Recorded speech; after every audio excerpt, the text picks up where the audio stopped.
and you become so cynical when it comes to every little itsy bitsy mistake that somebody makes in English that, like, when they make a joke video, you have to act like it's real? Come on. Hello everyone. In this video, I'm going to do something that I have been wanting to do for a long time, and that is talk about both how Lingua Marina and English for Everyone is kind of killing the online English learning world. Now, I know in the past that I've said really good things about English for Everyone. In fact, I think I said that they did a stupendous job when it came to error correction when it comes to Lingua Marina, but I'm going to kind of go back a little bit on that. Yes, I'm going to admit that I was wrong when I made that statement about English for Everyone. You know, that's how we learn as people. We find out information. We determine if it's right or wrong. When we get new information that then changes our mind, we accept that information. That's how we grow. That's how we learn. That's how we understand things. Now, when I made a video a few weeks ago, or maybe a month or two ago, I did a video about how we could learn from Lingua Marina when it comes to learning English as a non-native speaker, whereas native speakers don't have this understanding when it comes to English. And people in my comments said, you know, why are you talking about Lingua Marina in a positive way? I hate to tell you this, people, but I'm not on Lingua Marina's side. I'm not on the English for Everyone side. I'm on the Dave side, and I'm on your side. I'm on the side to help the students. I am not on one side or the other when it comes to the YouTube world. When I see good things, I will say they're good. If I see something bad, I will say they're bad. That's what I will do when it comes to these types of situations when we talk about YouTube videos providing English language advice. So for those of you who say, hey, you're taking this person's side or that person's side, no, I'm just calling it as it is. I'm not taking anyone's side. I don't give a rat's ass about anyone's side. So I'm going to talk about them both today, but this video is going to be a little bit more about English for Everyone. I will be talking about Lingua Marina, but most of what I've said about her already, all that information, with the exception of one or two things I'm going to add today, they're all in the previous videos that I've done. So you can watch the videos that I've done about her. Those critiques still stand to this day. So let me get started with Lingua Marina's videos and the reason why I don't like her channel at all. Now, the obvious one is the reason that you all know, which is that she makes a lot of mistakes and then she doesn't correct them. And if somebody calls her out on her mistake in a video, she says, oh, I didn't notice that until post-production or something like that. And in reality, no, it's crap. They just didn't know that she made a mistake. She didn't know that she made a mistake. The editors didn't know that she made a mistake. They made a mistake. And the problem is they always try to backtrack instead of just owning up to it. Yes, sometimes she does, but she says that she made a mistake and it should have been edited out. Well, you know, first of all, you should have known that in the editing process. And the second thing is that, you know, you shouldn't be making those mistakes if you're teaching people how to do pronunciation. So that's the first big thing about Lingua Marina I don't like. I've mentioned that in all my videos before. The second thing I've talked about in the other videos is in regards to American culture, how she says that she talks about American culture, but I've still yet to see her outside of the bubble of Silicon Valley, and even furthermore, outside of the bubble of her own friends who are Russian. Whenever I see her hanging out with friends, they all seem to be Russian friends, which is fine. But to say that you know what American culture is, but your only exposure to American culture is through the lens of your business activities and doing interviews in regards to your business, I don't think that's necessarily experiencing American culture. So in this case, I've called her out a lot on that, and I'm still gonna, because I do think that she lives in a Silicon Valley bubble, that bubble is a far cry from the reality of the rest of the United States. And as a matter of fact, a lot of people do talk about how San Francisco in and of itself is kind of this bubble that's out of touch with reality when it comes to American, just life in America in general. So I'm going to still critique her on that, but I've already talked about that in previous videos as well. The third thing, and this actually came up today and I didn't think about it, is that there was somebody on my channel who put a comment about Lingua Marina on the channel, and what they said was that she is an inspiration to people who are entrepreneurs or business people or whatnot. But then I thought, you know what? She's making money off of making mistakes and off of saying she knows English with all these mistakes. She's making money off of that and selling it to people who are unknowing of the mistakes that she makes, and then she makes a lot of money. Again, I still don't know if she's been accepted to the University of Florida or Johns Hopkins University. She has not provided any documentation, as far as I've seen, of an acceptance letter or anything like that. And yet she is selling courses about how to get into universities here in the United States, okay, or to get into top universities, which, by the way, I went to McGill University and got my master's degree there as a high school dropout at the age of 40. So it was much harder for me to do it than it was for her to do it, being a business owner and whatever, but I still haven't seen that. But then here's the point I have about the whole she inspires me with business. At what point do you cross that ethical line that, yes, you are making money off of teaching English and you're making mistakes all the time and you're making money off of people who don't even know that you're making mistakes? You are a snake oil salesman at that point. And there is that point where you have that ethical line. And I think as far as her business practices and what she sells, she crossed that ethical line a long time ago. I wouldn't have trust in anything that she sells. Now, that is the harsh stuff that I have to say about Lingua Marina, which is pretty harsh. But today, I want to focus more on English for everyone because I think that they've gotten a lot of passes when it comes to what they provide as far as their critiques.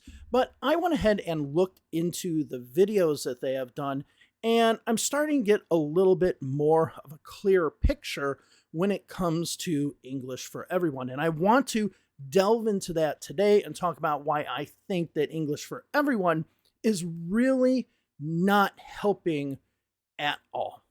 So the first thing I want to talk about is how they are overly negative. Now, I know what you're saying. You're saying, Dave, hey, listen, you're doing a negative video now. You've done them in the past.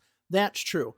But between April of 2022 and now, which is about a year and a half, they have criticized teachers or people on YouTube who teach English 122 times.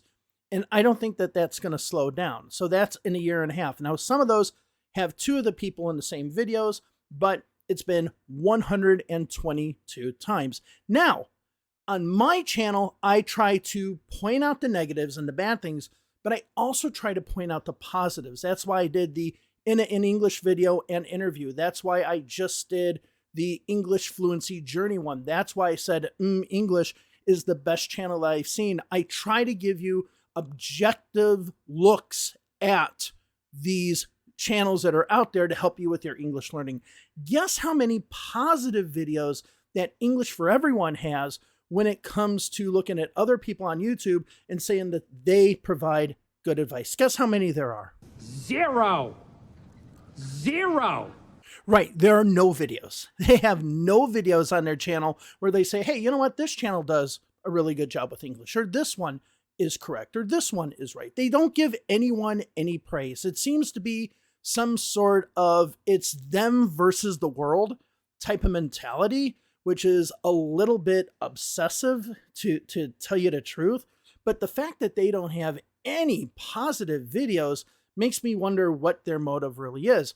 And on top of that, 97% of the critiques that they have done have been geared towards non-native speakers, with out of those critiques that you have, 60% have been focused on Lingua Marina. Now, to me, that says that they have some sort of obsession with Lingua Marina. That's the first thing. But the second thing is that they're always attacking these non-native speakers. Now, yes, I did do the English video, but the other videos I've done that have talked about how well people have done with English has been in English from Belarus. And the other one, which is Anna with her English fluency journey, and she's from Ukraine. And I want to show people, I want to show students like you that, yes, you can be a non-native speaker and get to that fluency level like they have. But on English for Everyone, they don't do that at all. They don't do that at all. They provide no positive whatsoever. It's only negative, and for some reason, they really focus on non-native speakers. And I think there's a point where that becomes a little bit discriminatory. The second problem I have with their videos, and we'll be noticing this in the third part that we do, where we are actually going to look at some of their videos, is this definitive way of saying things. So somebody can make a little bit of a mistake here or there, and they're like, nope, that's not how you say it. You say it like this. Wrong! Wrong? Wrong! Right? Wrong! And these can be small little mistakes that there are, but they're so rigid, they're so definite when it comes to the mistakes that people are making, that it comes to the point where it will demotivate students when it comes to English learning. And this is the problem I have with both the combination of Lingua Marina and the extremely rigid, tough approach of English for Everyone, because I met 2 or 3 students that I've had that thought Lingua Marina was good, and they thought therefore their English was good, and then they heard English for Everyone saying everything that she's saying basically is wrong, and then they worry about their English language level. As a matter of fact, I had somebody come to me a few weeks ago, and I said to her, your English is fine. Your English is good. I don't hear any problems. But the problem is that both of these channels combined together gave her this false sense of where she is, that it created a confusion. And I think that is wrong. And this is why I think really talking about how non-native speakers can provide good English advice, like I did with Anna, like I did with Inna, I think this is important for the overall growth. But the combination of making mistakes all the time and selling yourself off as a native speaker almost, and then these people constantly attacking you, but on the most minute things even, it creates a toxic environment. And I've noticed that with students, and I try to get them out of that rut. So I do believe that English for Everyone, the fact that they just take the smallest, slightest of pronunciation errors and say, oh, this is a big error, we never do this, and then proceed to talk about the small, possibly just a regular mistake, proceed to talk about it for 5 minutes, I think is a little bit over the top. So I do think that they exaggerate quite a bit and have a really rigid approach when it comes to error correction. Now, the third part of this video, we are going to look at videos that they have done, and to talk about those videos specifically, because I want to show you how maybe their channel doesn't provide everything. Maybe their channel is not 100% there, but and a lot of that has to come with this rigid approach that they take to English.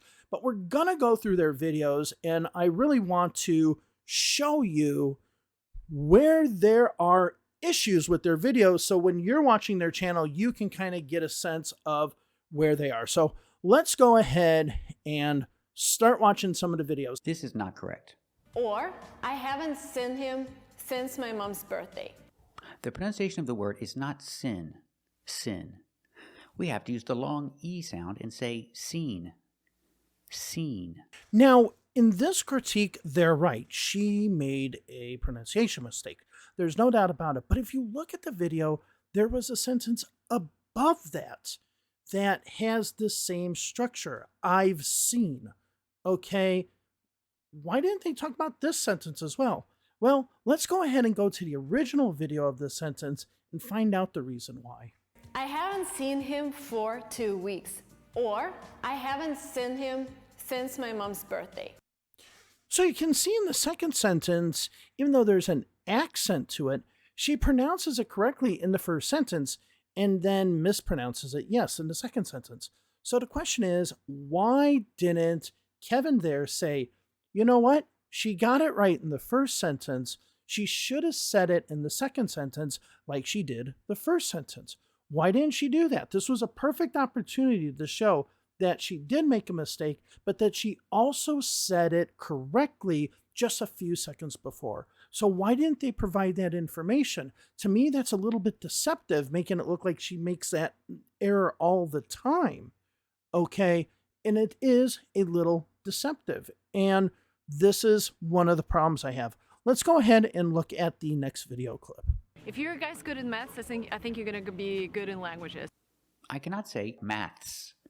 When you're talking about mathematics, you can say mathematics with an S, but if you use the short version and say math, in America we don't put an S on it. It's just math. So you notice in this, okay, so first of all, I looked at the Merriam-Webster dictionary, which I would say is kind of like the source for American English, the unofficial guide to American English.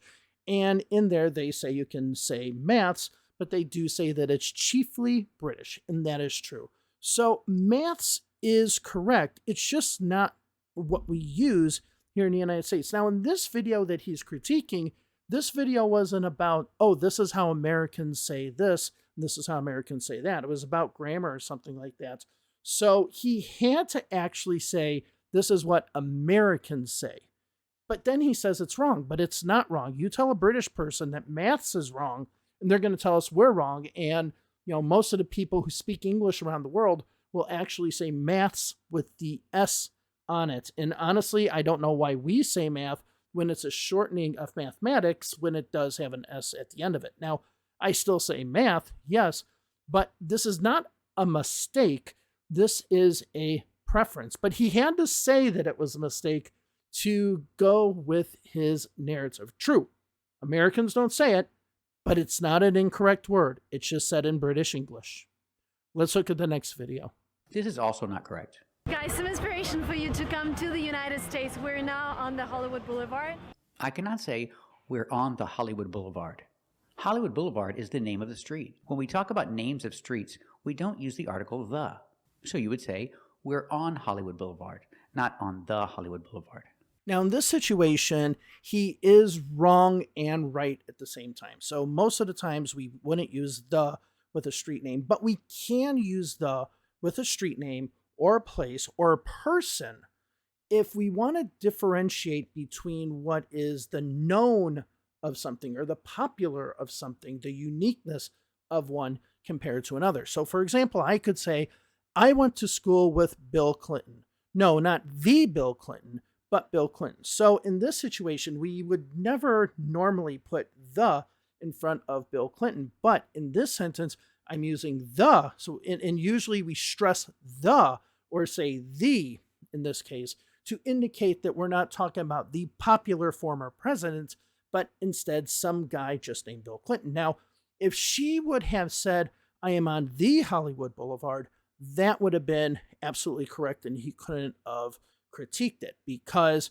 there could be a number of Hollywood boulevards in the United States. I mean, there's the city of Hollywood, Florida. They probably have a Hollywood Boulevard there. I don't know. But if she says we are on the Hollywood Boulevard, it would indicate we are on the famous Hollywood Boulevard. So we can use that within some context. But to say that we can't use it with a street name is just incorrect. Let's go ahead and look at the next video. This is also not correct. Try it, fill the blanks, whatever. I cannot say fill the blanks. I need a preposition. I need to use a phrasal verb. Okay, Kevin, so do you want a preposition or do you want a phrasal verb? Because I think you're kind of confusing the two here, and let me explain why. A preposition word can be part of a phrasal verb, but once it's connected to a phrasal verb, it is now a particle of that phrasal verb and no longer has the characteristics of a preposition. It does not operate as a preposition anymore. Yet he says we need a preposition and we need a phrasal verb. Now, yes, we need a phrasal verb here. So we would say fill in the blanks or fill the blanks in or fill them in because we have a direct object. And if we change that to an object pronoun, we need to make sure that we put it in the middle of the phrasal verb. And by the way, if you want to find out more about phrasal verbs, I did a 9-minute video about as many phrasal verb rules as possible. It's a fast video, so you might just have to slow it down when you watch it. Now, can we add a preposition? Yes, we can add a preposition. We can say, I filled it out at the office. So now we add at, and we say the office, right?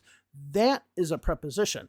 But once we add that preposition word to a phrasal verb, it's no longer a preposition. It's a particle of a phrasal verb, and it, again, no longer has the function. So he doesn't seem to be able to differentiate between what a particle is to a phrasal verb and what a preposition is overall, just the overall usage of a preposition. All right, let's go ahead and go to the next video. I'm going to take part in a 156-mile run next year. Oh my god, it's grueling. Are you gonna do that? We don't pronounce this word grueling. It's not grueling, it's grueling. Grueling. Now see, I disagree with his pronunciation. I'd say grueling, grueling. I would say schwa sound, grueling. So the fact that he's saying she's wrong, and yes, she might say it a little bit strong. She's like grueling, grueling. Okay, so that is a little bit strong. For him to say that we don't do the that it's just grueling, grueling, not grueling. I say grueling all the time. I'm a native speaker. I've been speaking English longer than he has, assuming that I am older than he is, right? So this goes back to that point that I said about them being absolutely 100%, you have to do this. And by the way, English for Everyone, they hate dictionaries. They hate dictionaries. Now, if you do look at the Merriam-Webster dictionary, they actually say grueling is the way that you pronounce it with the schwa sound or the sound in the middle of the word. As a matter of fact, the way that they say that they pronounce it on English for Everyone, Merriam-Webster says, or they don't say it's incorrect, they just don't have that pronunciation in there at all. So I do say grueling, and I don't say grueling. Grueling, that doesn't sound natural to me. So the fact that they're being so definitive on this just shows how rigid they are and how lacking of flexibility they have when it comes to accents. Let's look at the next video. Will take long time to run and a lot of energy, of course. I cannot say will take long time to run. I have to use an article. In this case, time is countable. I have to say a long time. Now, okay, this is a correct mistake. There's no doubt about that. She even said in her video, which was a response to their channel, that she omits articles all the time and that it's a mistake of hers.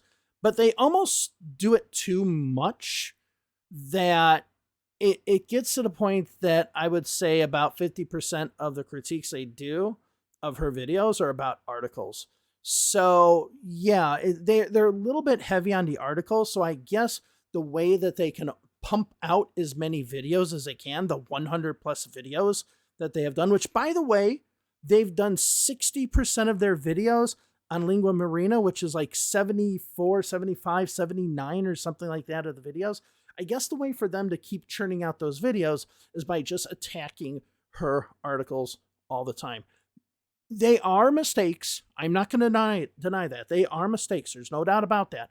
But they seem to hark on it a little bit too much, and I think that's just so that they can crank out videos. And the fact that she admits that she makes those mistakes, I think that's fine. She just needs to be careful in her videos when she makes those. Let's go over to the next video. This is also not correct. Sewing is a very laborious process. Pay attention to how sewing is pronounced. In America, we don't say process, we say process.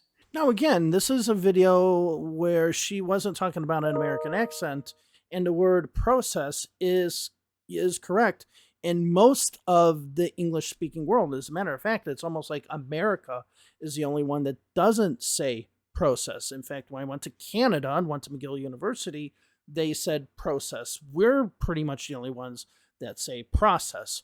And again, this is like the situation with maths, right? They had to find something to critique her on, and they said that she mispronounced this in an American way, though she wasn't saying that this was an American pronunciation of something. But again, if you look at the dictionary, you'll see that they say this is a correct pronunciation. It's just, again, chiefly a British and Canadian pronunciation. So again, this is very nitpicking because she's not wrong with the pronunciation. It's just the pronunciation they don't want her to have. They want her to have the American one because she is talking about American English, but I guarantee you There's probably an American out there that says process somewhere. Okay. I mean, I'm sure there is, but it's not an incorrect word. It's not an incorrect pronunciation. And for them to nitpick and very, very rigid, even though she's not talking about American English in that video, I think so. I think that's reaching a little bit, too far to try to find things. Let's go ahead and look at the next video. This is also not correct. It is advisable that you replace words with synonyms because they have slightly different meaning and slightly different mood to them, which means your speech will be more beautiful. I cannot say they have slightly different meaning and slightly different mood to them. The words meaning and mood are both countable, so I have to say So, Kevin is correct, but so is Marina. Okay, because the word meaning can be countable or uncountable. So in this situation, when she said meaning here, she actually was correct. Now, he's correct that you can say a meaning, but she can say this has a lot of meaning to it. Okay, so we can say it in an uncountable way. So Marina was actually totally fine saying it that way. And Kevin, while he is correct that you can do it with an indefinite article, because it's countable, it's not a mistake.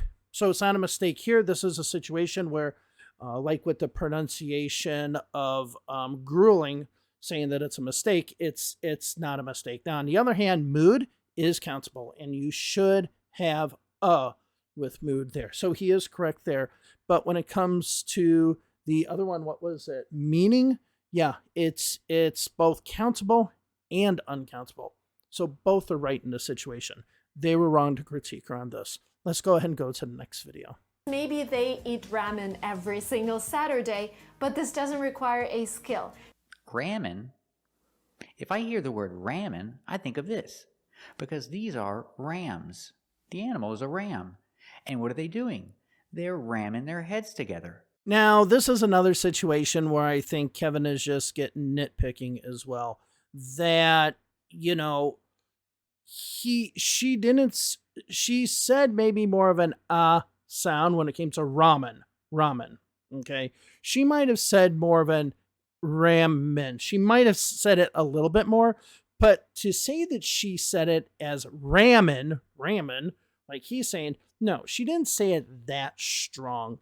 And I think this is another situation where he's really trying to pick the corn out of the poop. I mean, he's just really trying to find the smallest little things that he can criticize when it comes to this. And another thing I want to mention too, while I think about it, is I noticed that recently all the critique videos have been done by Kevin instead of Lisa.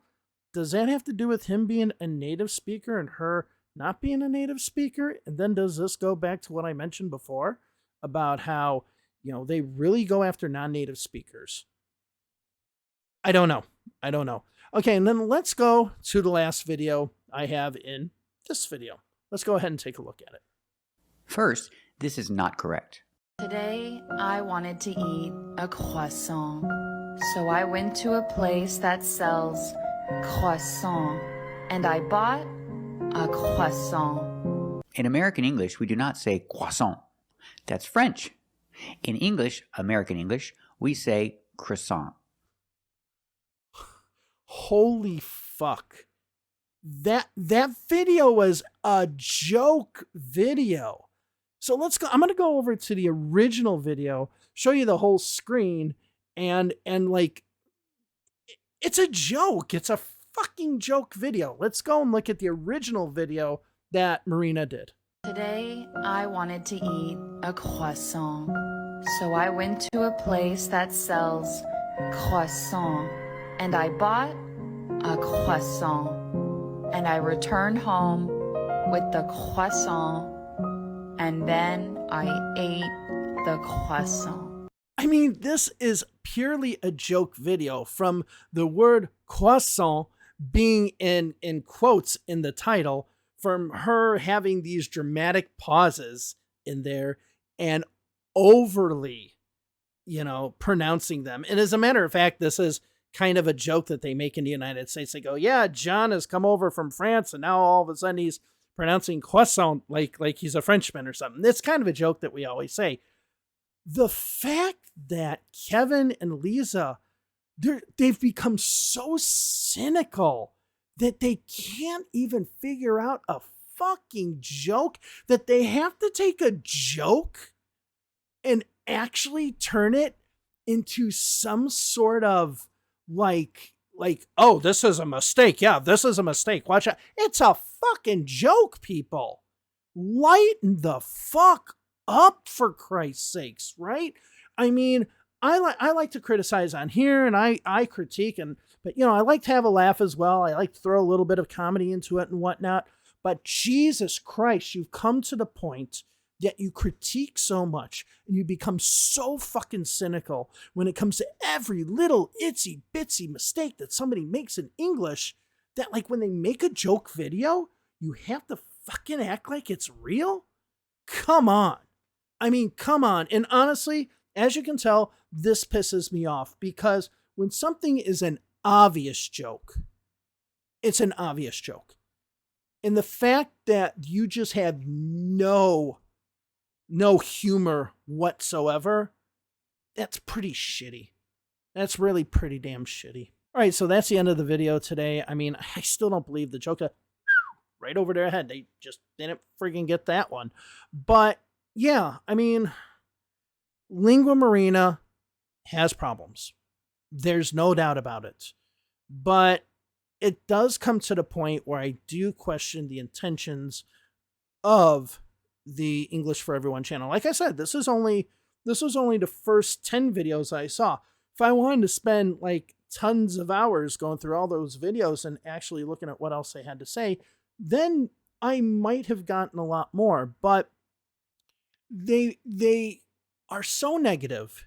They never present a positive. Like I say, I try to show you the good and the bad of English. And yes, I don't think Lingua Marina is doing the English language world any justice whatsoever. Okay.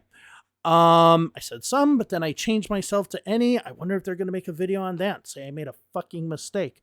Anyway, the point is that you're the student, and it's important for you to know the correct things. And I even mentioned things in there that they were incorrect in regards to, like the pronunciation of grueling. Now, if you're a student and you heard grueling, and then you said it like I do, grueling, not as strong, and then you watch Kevin and he says it's wrong, then you're going to be confused. And I think the absolute rigidness in which they do these videos is an injustice to English learning. And it's like, I've gone from being a person that really respected what they do to being a person that's very cynical of what they do. Because again, just like one positive video about another person who teaches English or does English language videos or anything, all of their videos are negative. All of their videos are self-centered. All of their videos are, us versus the world. We're the ones who know everything. Hey, we know everything. We don't need a dictionary. And you don't do a dictionary either because it's bad. It's like them versus the world. Whereas I am trying to say, that this is good, this is bad. Listen to Ina in English. She gives you really good advice. Listen to Anna from English Fluency Journey. She shows that you can be a non-native speaker and get to that level, right? There are people out there that can give you inspiration. I don't think Lingua Marina is one of them, unless you want to be a tech person in Silicon Valley, and, more power to you. I don't know if she knows how to program at all. But anyway, I think that the idea and the intent that Kevin and Lisa had, and again, I don't see Lisa in these videos anymore. I only see Kevin. Why the native speaker? Why only the native speaker? Okay. The intent, I think, was good at first, because I had thought about doing this a long time ago, years ago. But it seems like it's more like some sort of personal vendetta or something like that than it is a critique that can be beneficial. And I do believe that you should look out for people who are trying to make money off of stuff. And, give credit where credit's due. Kevin and Lisa are not sitting there saying, buy this product, buy this product, buy this product. I give them that credit. But, just say one person's doing a good job with an English video. Just one. You've critiqued one. What's the list? I got it here. 122 people you've critiqued. You've said that they've made a mistake. They've made a mistake. They've made a mistake. And even with that first video with Lingua Marina, you say she made a mistake, but then don't show the sentence that she said literally 2 or 3 seconds before where she actually said it right. I mean, come on. Show some of the positive that these people do. Show some of the things where they are right, that people can look up to them. Why do you think you're the only ones that are the authority when it comes to English? And why, on top of that, are you constantly knocking down non-native speakers? Because that looks really bad. All right, that's all I wanted to say today. Been wanting to do this for a while. Now I've done it. And yeah. So I will see you in the next video, which is going to be a critique video as well about good old POC English, because, whoa, we got another doozy coming up with that one. So I will see you all later. Have a wonderful day wherever it is you are, and I will talk to you soon. See you later. Bye-bye.